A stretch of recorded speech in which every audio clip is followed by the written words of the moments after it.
ქართული ფულის თავგადასავალი 30 ამბავი მოკლემეტრაჟიანი დოკუმენტური ფილმის პრეზენტაცია გაიმართა. მედია პროექტის საქართველოს ეროვნული ბანკისა და კავკასიის საერთაშორისო უნივერსიტეტის მჭიდრო თანამშრომლობით განხორციელდა. ფილმი საქართველოში ეროვნული ვალუტის ლარის შემოღებიდან 30 წლის საიუბილეო თარიღს მიეძღვნა. ეს არის პირველად ცდილობა იმისა, რომ ქრონოლოგიურად იყოს აღწერილი ქართული ფულის განვითარება, მისი თავგადასავლები, ბევრი საინტერესო ისტორია ქართულ ფულთან დაკავშირებული.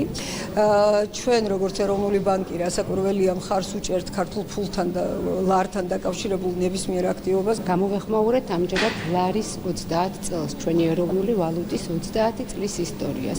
ფილმის სახელწოდებით ქართული ფულის თავგადასავალი 30 ამბავი საილუსტრაციოდ გამოდგება სწორედ ამისთვის, რომ ნახოთ, როგორ განვითარდა ფულის ისტორია საქართველოში, რა გავლენა მოახდინა მან და სად მოვედით დღევანდელ დღემდე.